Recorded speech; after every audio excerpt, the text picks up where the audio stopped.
Mening ismim Lens. Bu voqea 13 yoshimda bo'lgandi. Karl nomli akamning doimo uyga keladigan do'stlari bo'lardi. Ular Jack, George, Max va Stefan.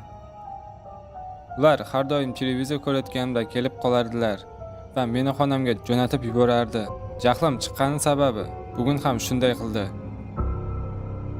Akamning xonasini kuzatib yurishni yoqtirardim, chunki qiziqarli narsalar bo'lardi.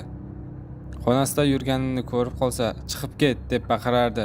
Bir kuni uning George nomli do'sti uyga kelmay qo'ydi. Bu haqida Karldan so'radim. U ortiq do'stlar emasligini aytdi. Bunga ishondim va bu voqeani unutib yubordim. Shu kunlari akam ko'p vaqtni xonasida o'tkazardi. Kamdan kam chiqib turardi. Keyin xonasiga umuman kirmasligimni aytdi. Bu gaplarni jiddiy aytgani sababli xonasiga bormay qo'ydim. U yerdan juda yomon hid chiqa boshladi. Bu hid nima deb so'radim. Uning jahli chiqib, trenirovka kiyimlarining biri ekanligini aytdi.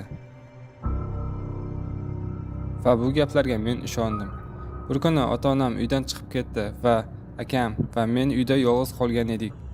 Xonamda video o'yinlar o'ynayotgandim. Akam kirib keldi va kechki ovqatga pizza olaymi deb so'radi.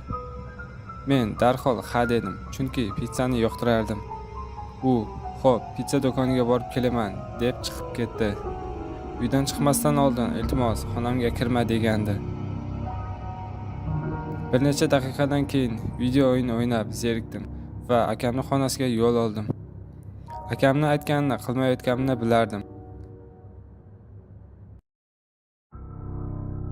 Chizgan rasmlarni tekshira boshladim, lekin qiziqarliroq narsa topa olmadim. Yotog'iga yaqin kelganida yomon hid chiqa boshladi. Bu hid qayerdan kelyapti? Atrofni tekshira boshladim. Pastdan chiqayotgan ekan. Egildim va yerga qaradim. Katta qop yotgan ekan. Kattaligi odam bilan teng edi. Ichida odam bo'lsa kerak deb qo'rqa boshladim. Ichini ochib ko'rganimda ne ko'z bilan ko'ray, u yerda akamning do'sti Georgening murdasi yotgandi. Yomon hid shundan chiqayotgan ekan. Baqirib uydan chiqib ketdim. Qo'shnimning uyiga bordim va kirishni so'radim. Ko'rgan narsalarimni aytib berdim va u politsiyaga qo'ng'iroq qildi. Politsiya xodimlari akamni kelishini kutdi.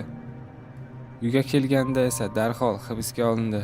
Ma'lum bo'lishicha, George akamdan katta pul o'g'irlagan. Bunga jahli chiqqan akam bo'lsa, uni urib o'ldirib qo'ygan.